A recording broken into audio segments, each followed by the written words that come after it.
Recording in progress.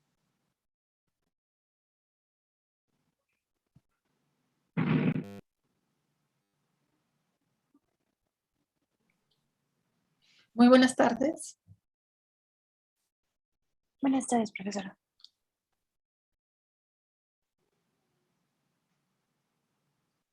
Ok.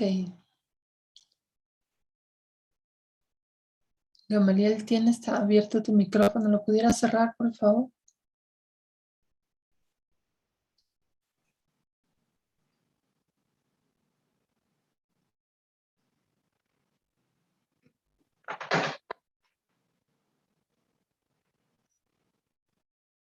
No me escucha, Gamaliel.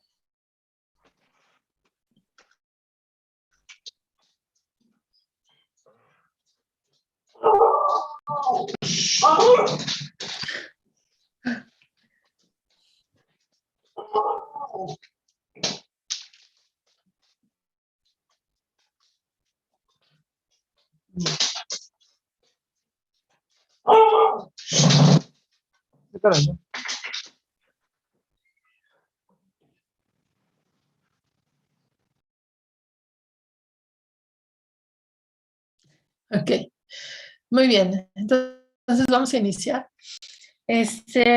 Penúltimo tema, implantes visuales. Nuevamente, no es medición de corriente eléctrica, sino inyección de corriente al cuerpo humano. ¿Y para qué queremos un implante visual? Pues, como recordaremos que el ojo tiene una gran parte óptica, donde tenemos la córnea, el humor acuoso, que pasa por el cristalino, que enfoca la imagen en el fondo ocular, donde está la retina, que es donde están los transductores de fotones luminosos a corrientes iónicas. Esta capa de fotorreceptores se daña y entonces se produce ceguera. Entonces, cuando tenemos una ceguera de tipo de daño al fotorreceptor, es cuando es posible localizar o poner un implante visual.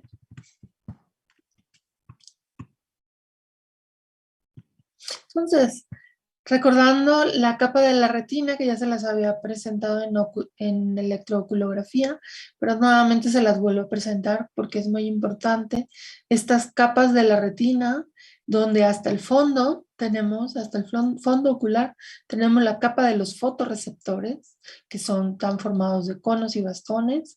Luego viene una capa de células horizontales, una capa de células bipolares, una capa de células amácrinas y una capa de células ganglionares cuyos axones son los que forman el nervio óptico. Entonces, pudiera haber un daño a nivel de la capa de los fotorreceptores. Ahí hay dos enfermedades que les voy a platicar que tienen dañada esta capa de fotorreceptores, o también pudiera haber daño acá a nivel del nervio óptico, de tal manera que pues si el sistema de transducción falla o el sistema de conducción al cerebro falla, pues se produce la ceguera, ¿no? Ok, y les había dicho, estos fotorreceptores, que son los encargados, los conos de la visión en color, tenemos 6 millones de conos, y donde la proteína iodopsina es la que está haciendo la transducción de color de fotones a corrientes iónicas. Y los bastones encargados de la visión en la oscuridad son 100 millones de bastones, y principalmente formados por la proteína rodopsina, y donde los bastones están más bien en la periferia del ojo y los conos están en la parte central de la retina. Entonces, tanto conos como bastones se diferencian en segmentos internos y externos. Los internos son los sitios de mayor metabolismo y contienen todas las terminales sinápticas. Los segmentos externos, típicamente cilíndricos y delgados para los bastones y cónicos para los conos, son la parte de excitación visual. Entonces, estos conos y bastones, estos transductores, se dañan. Entonces, ¿cómo se define la ceguera? La ceguera puede resultar cuando cualquier parte del camino visual es dañado por lesión o enfermedad, incluida la parte óptica, ¿no? Que se dañe la parte de transmisión óptica, desde la córnea hasta el nervio óptico. A lo largo de este camino, una prótesis visual puede ser implantada. Una prótesis visual, no un implante visual. Ok, las causas de ceguera, pues la principal es la cataratas. Es la principal causa de ceguera en el mundo y esto tiene que ver con sujetos mayores de 55 años y está causada por la acumulación de células muertas en el cristalino, ¿sí? El cristalino, que es donde entra la luz y donde se realiza en este lente el enfoque en el fondo ocular. Ese camino está cerrado por una acumulación de células muertas y pues los sujetos se tienen que someter a una cirugía para la eliminación de estas capas de células muertas y recuperar la visión. Pero en cuanto a la pérdida de los fotorreceptores, hay dos enfermedades. Una es la degeneración macular relacionada a la edad, por sus siglas en inglés DME, y la otra es la retinitis pigmentosa. La retinitis pigmentosa es más severa que la anterior, y sus síntomas aparecen a más temprana edad. Sin embargo, la DME es más frecuente, ¿sí? Que es una enfermedad relacionada a la edad. Y es la primera que les platico. Esta degeneración macular debido a la edad es una lenta degeneración de las células fotorreceptoras de la retina, finalmente culminando en su muerte. Algunas veces se acompaña de la formación de nuevos vasos sanguíneos. Los individuos afectados primero distorsionan la visión central y eventualmente perderán más visión sobre 30 grados del campo visual, considerándolos en este momento como legalmente ciegos. Y así es como observan los que tienen degeneración macular. Al principio pierden la visión central y poco a poco esta oscuridad se va extendiendo hasta la periferia de nuestra visión. Entonces, los factores de riesgo, además de la herencia, es una enfermedad hereditaria, pues se ha encontrado que es mucho más probable en raza blanca, los fumadores, los que tienen alta dieta en grasas, pertenecer al sexo femenino es más común en el sexo femenino y en gente obesa. La otra es la retinitis pigmentosa. La retinitis pigmentosa es un nombre general para un conjunto de defectos genéticos que también producen una pérdida de los fotorreceptores. Pero aquí va al revés. En primera instancia, la retinitis pigmentosa daña a los bastones, produciendo una pérdida de la visión nocturna y visión periférica. Eventualmente, los conos también pierden su función, perdiendo por completo la visión. Entonces, aquí es al revés. Primero empieza con la periferia, con el daño a los bastones y poco a poco se va oscureciendo toda la imagen hasta quedar completamente ciegos. Es la principal causa de ceguera en gente de 20 a 60 años y en el mundo hay 1.5 millones de personas que padecen este problema. El nervio óptico. El nervio óptico también pudiera sufrir daño debido a la retinopatía diabética. La retinopatía diabética es un daño en células ganglionares y nervio óptico debido a que la alta concentración de azúcar en la sangre empieza a dañar a los nervios. Entonces, esta imagen que está aquí es cómo empieza a perder la visión un paciente con retinopatía diabética, ¿sí? Esta es la imagen que debería de ver, esta es la que ve. El glaucoma también, el glaucoma es una pérdida progresiva de las fibras nerviosas de la retina y cambios en el aspecto del nervio óptico debido a un aumento en la presión del globo ocular, ¿sí? Y este es cómo ve un sujeto con glaucoma, ¿ok? Entonces, desde el punto de vista eléctrico tenemos el daño de 2 enfermedades a nivel de fotorreceptores, 2 enfermedades a nivel del nervio óptico. Entonces, un implante visual de los que vamos a ver se refieren a el daño de los fotorreceptores y restaurar esa capa de fotorreceptores metiendo electrodos en el fondo del globo ocular, ¿sí? Principalmente a nivel de la mácula, que es la que tiene la visión central y más fina, con mayor resolución. Entonces, en el fondo se meten, aquí se ve la plaquita de los electrodos y pues ya que se perdió el sistema de transducción, pues se utiliza una videocámara que tiene CCDs, estos dispositivos que convierten fotones en corrientes eléctricas, y entonces tomamos los píxeles de esa videocámara, algunos de ellos, ¿sí? Porque ya tenemos ahora videocámaras de muchísima resolución, pero tomamos un muestreo de esos píxeles y esa información lo mandamos a cada uno de los electrodos que depositemos en el fondo ocular. Esa transmisión de información la podemos hacer vía láser por medio de pasar luz infrarroja o por medio de radiofrecuencia. Entonces, así, esto parece un sistema sencillo, ¿no?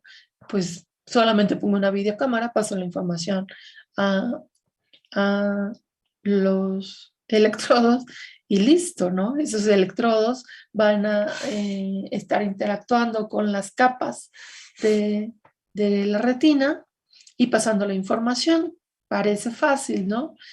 Pero es lo que les voy a platicar, las diferentes estrategias que se han utilizado para mandar esta información al globo ocular.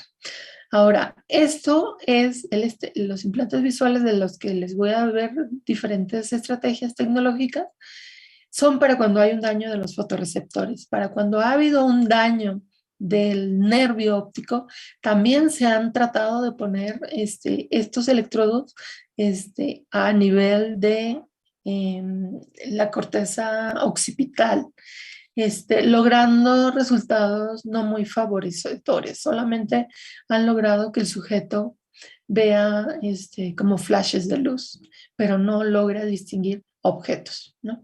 Cosa que el implante visual sí lo ha logrado. Entonces, los tipos de implantes son el implante epirretinal. Esto es un pedazo, es un corte de lo que son la retina con sus diferentes capas. Acá está el fondo, donde está la capa de fotorreceptores dañada, y acá está el humor vítreo. Aquí está la capa de células ganglionares, donde sus axones son los que forman el nervio óptico, ¿sí? Entonces, el conjunto de electrodos estos que se depositan en la retina pueden ir a nivel de esta capa o pueden ir a nivel intermedio, ¿sí? Em, haciendo contacto con la primera capa, que es la capa de las células bipolares, ¿sí? La primera capa de la retina. Entonces, el implante epirretinal tiene la ventaja de que toda la cavidad vítrea puede emplearse, ¿sí? Cualquier parte de la cavidad vítrea del globo ocular puede ocuparse. La cirugía es muy bien comprendida y de rutina. Como pueden imaginarse, pues hay necesidad de hacer una cirugía para depositar esta capa de electrodos. Tiene la desventaja de que el arreglo de electrodos debe diseñarse para conformar la retina sin poner presión que la dañe. El arreglo de electrodos está en contacto directo con las células ganglionares, ¿sí? Que es la última capa de las retinas. Entonces, tiene como desventaja, pues, de que no está ocupando el procesamiento que realizan las demás capas de la retina, ya que solamente está haciendo contacto con la última capa.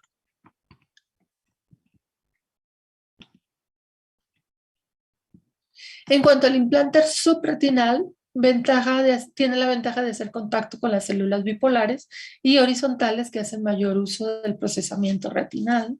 El espacio es muy pequeño, así que la mayor parte de los componentes de la prótesis deben estar en la órbita del ojo, por lo que la cirugía debe aproximarse a la retina por detrás del ojo.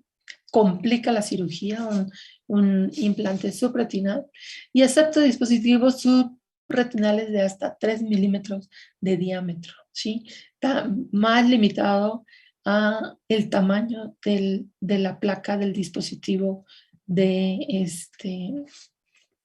que contiene los electrodos. Entonces, la estimulación eléctrica debe cumplir con algunos comportamientos importantes, como bajo consumo de potencia. No debemos generar demasiada potencia porque generamos calor y empezamos a resecar todo el tejido. El tamaño físico pues debe ser muy pequeño, sin riesgo para el tejido del paciente, o sea, biocompatible, que tenga larga vida. No se pueden estar haciendo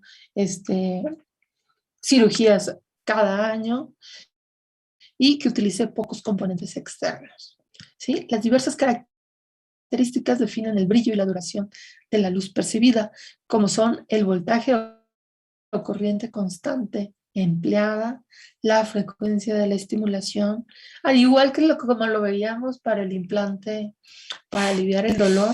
Aquí también, pues la intensidad de la corriente o voltaje empleada tiene que ver con la calidad de la imagen que recibe el sujeto. El umbral de excitación de las neuronas, la localización del electrodo, su geometría y el material de la superficie y la configuración.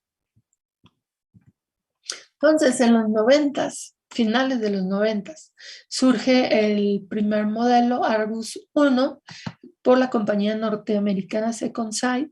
El implante es epirretinal de 4 milímetros de diámetro y está hecho de silicio y platino. Estos son los biomateriales usados para los electrodos. Utiliza 16 electrodos únicamente de una gran resolución que me puede dar una videocámara. Solamente estamos usando una matriz de 8, bueno, Argus 1 utiliza una matriz de 8 por 8. Y los 6 pacientes que fueron sobre los que se probaron fueron capaces ya de detectar luz y movimiento, lograr letras grandes y distinguir objetos como tazas, cuchillos y platos, ¿sí? Entonces, para haber perdido totalmente la visión, el haber recuperado ya ver letras grandes, tal vez no leer, pero sí empezar a percibir letras grandes y distinguir objetos como tazas, cuchillos y platos, pues ya presenta un gran beneficio a su salud. Y se puede ver cómo por medio de unos lentes, en una esquina está la cámara, la videocámara que pasa la información. Acá está pasa la información por radiofrecuencia a la antena, digamos, que está insertada en el interior del cuerpo y donde tiene los cables dirigidos hacia donde están los electrodos. Parece sencillo, ¿no? Parece una tecnología sencilla. ¿O qué opinan? Sí, sí se ve como una tecnología bastante sencilla. No se ve así como que haya gran ciencia. Exacto, no se ve gran ciencia, pero todo tiene que ver con nuevamente los biomateriales, ¿no? La biocompatibilidad con el cuerpo humano y la experiencia ¿cómo se llama? Del cirujano, del que va a depositar este, estos, esta tecnología dentro del globo ocular.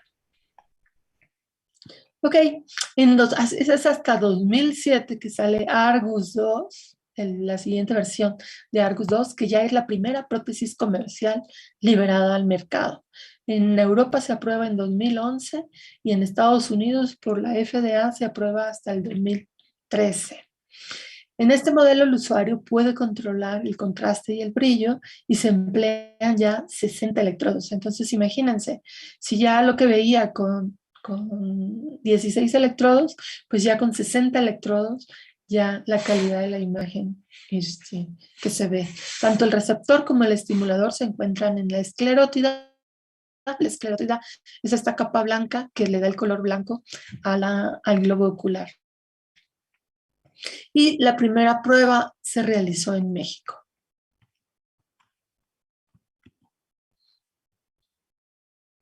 Y podemos ver modelos de otros centros de investigación, como el de la Universidad de Stanford. En la Universidad de Stanford no usa radiofrecuencia, sino usa vean, tienen la imagen que estoy enfocando, viene la videocámara, viene un procesador que lo que hace pues es separar los píxeles de interés y ponerlos en un display de infrarrojo.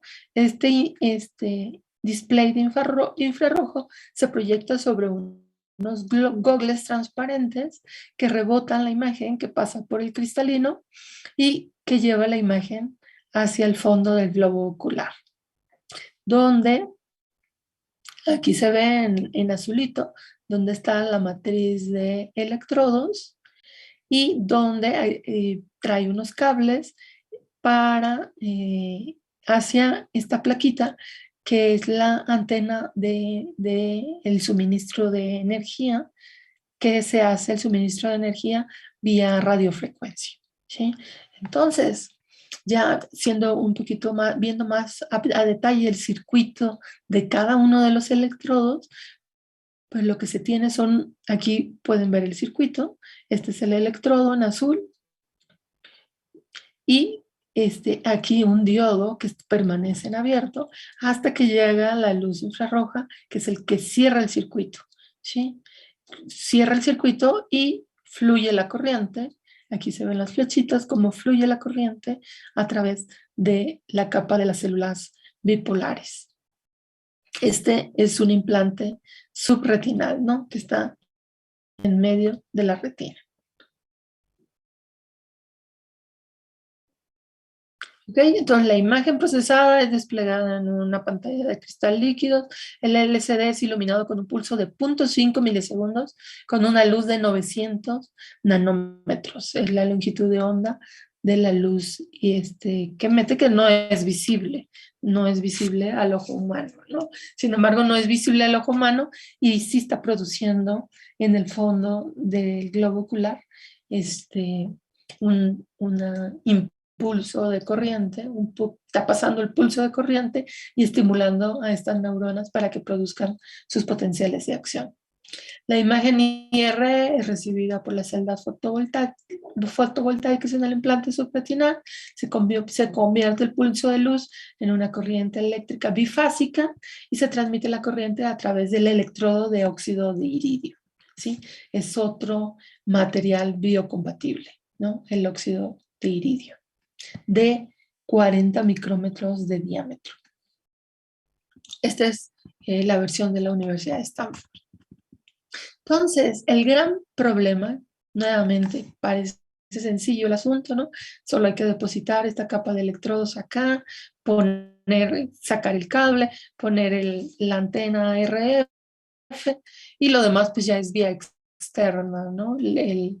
La videocámara en unos lentes y proyectarla a una pantalla LCD que genere los pulsos de radiación infrarroja.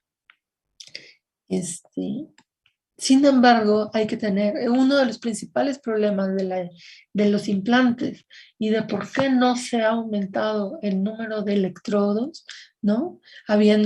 Si queremos sustituir la capa de fotorreceptores, que está en millones de fotorreceptores, si queremos sustituir por eso y solamente estamos usando una matricita de 60 electrodos, al menos en el Argus 2, la mayor limitante de no mejorar la resolución es los efectos térmicos de los implantes, ¿sí?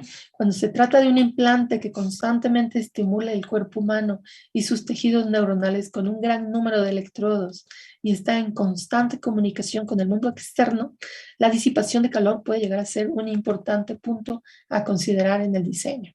¿Sí? ¿Por qué? Porque la corriente en los electrodos de estimulación pues producen calor. Mientras más número de electrodos, pues mucho más calor se produce. La potencia se hace, la cantidad de corriente que estamos inyectando se hace importantísima por la potencia de la energía liberada, de la potencia liberada, sí, en donde esta potencia produce calor.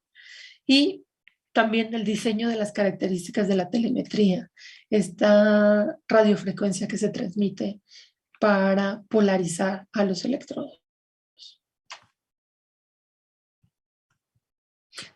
Si el dispositivo implantable emplea un sistema de telemetría para transmitir potencia y datos, los campos electromagnéticos incidiendo en el cuerpo humano disipan potencia en el tejido y consecuentemente la temperatura se incrementa. La mayoría de los dispositivos implantables son alimentados por transformadores de baja frecuencia de menos de 1 megahercio, siendo típicamente 100 kilohercios la frecuencia enviada a estos dispositivos internos. Y otra parte importantísima son los empaques microelectrónicos, ¿no? Que se hacen necesarios para depositar en el interior del globo ocular. Se deben desarrollar una tecnología de empaque para evitar la corrosión en el ojo. Por un lado, el empaque debe ser hermético al agua y debe proteger la electrónica por al menos 10 años, ¿sí? Que es la garantía de estos implantes, y debe ser de un tamaño suficiente como para caber en la órbita del ojo, lo cual es difícil por los capacitores e inductores necesarios en la transferencia de potencia. ¿Sí? No tenemos, a diferencia del implante del TENS que les hablaba en la clase pasada, no tenemos aquí tanto espacio para depositar todos estos dispositivos eléctrico-electrónicos. Existen prótesis epirretinales que emplean un polímero conocido como parilene, actuando como el principal sustrato en la prótesis. Tiene biocompatibilidad, se escoge por su dureza y flexibilidad, alta resistividad, transparencia y facilidad de manipulación empleando técnicas estándar de microfabricación. El estado actual de los implantes visuales.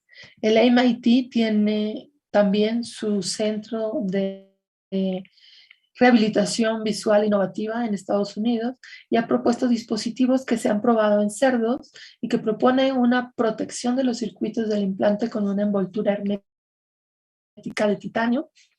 Es un más favorable acoplamiento magnético colocando el secundario del transformador en el frente del ojo a un lado de la córnea. Aquí se puede ver en la figura. Este es el secundario del transformador para transmitir la información, que aquí se ve el cable, cómo va a dar. Aquí el cable se inserta ya a donde están los electrodos. Más fácil acceso quirúrgico para la inserción de los electrodos y emplea electrodos con una cubierta de óxido de iridio. Esta es la versión del MIT. La versión alemana por Philips University Marburg. Es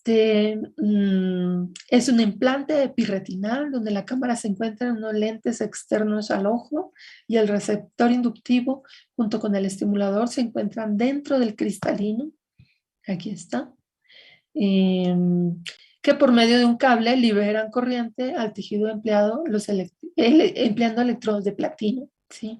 Aquí utilizan el platino en los electrodos. El receptor consiste de fotodiodos en serie formando un circuito en los electrodos. La prueba de bioestabilidad empleando encapsulación con polímero parilene C se probó en gatos generando resultados favorables.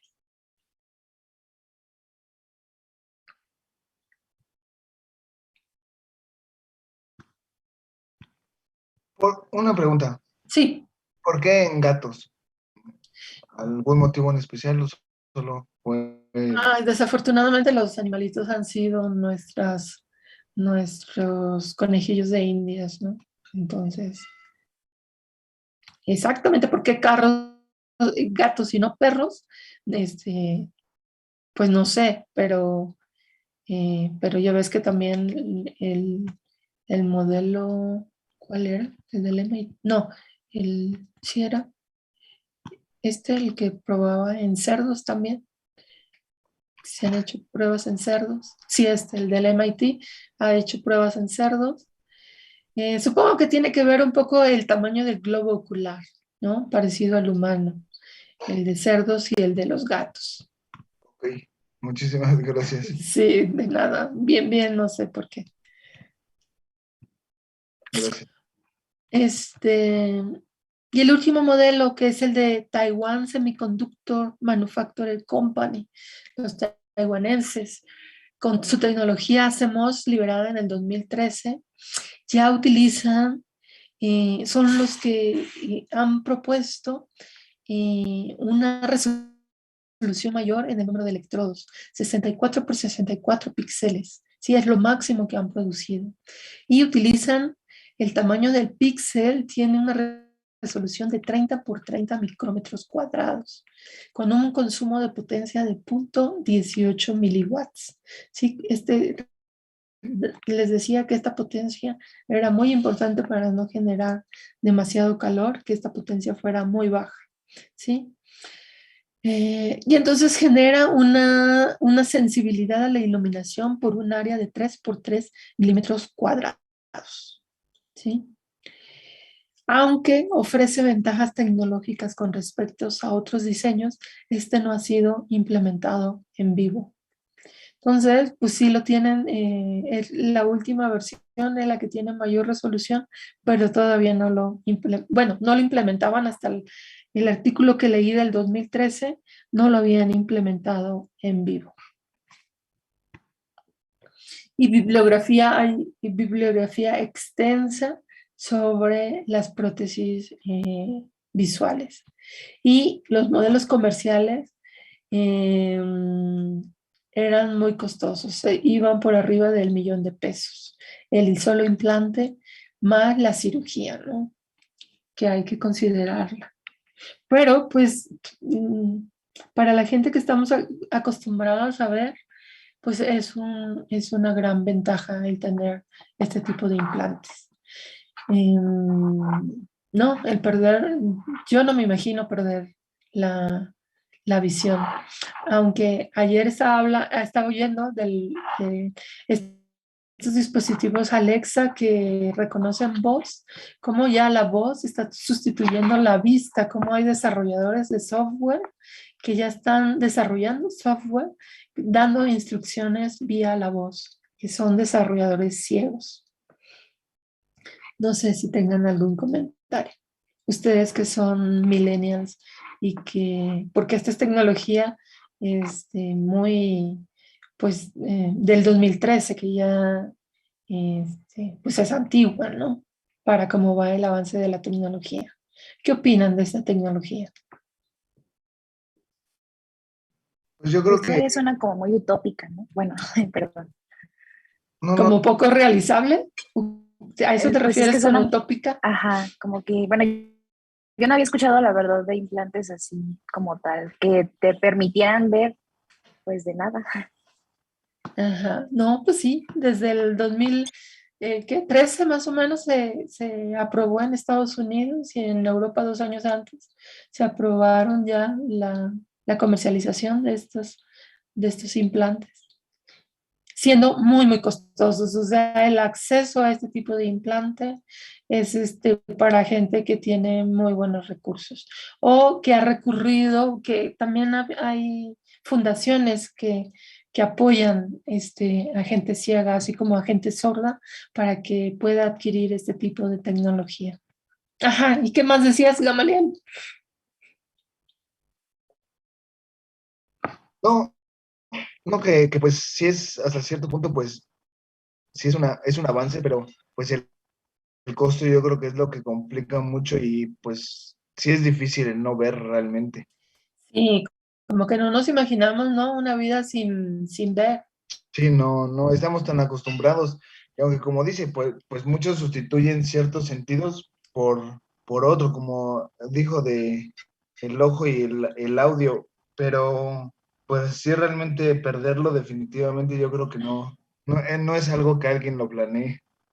Sí, y luego, pues, estas dos enfermedades, una que se presenta en sujetos más jóvenes de 20 a 55 años, que es la enfermedad más común de ceguera, este, o perderlo, la degenerativa macular, la que primero se pierde la visión central, esa se da en sujetos ya grandes. Entonces, toda una vida viendo y de repente perder la visión y depender de un tercero, como que ya no da mucha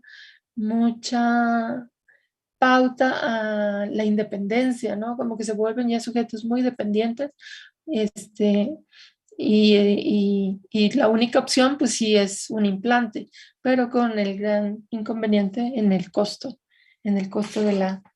del implante y los inconvenientes de la cirugía, ¿no? Luego son sujetos hipertensos donde no es fácil ya realizar cirugía sobre ellos, ¿no? Ya se les complica con otras enfermedades el que sean este, susceptibles de que se les aplique una prótesis.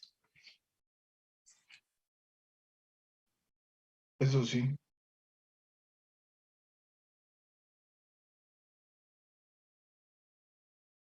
¿Algún otro comentario?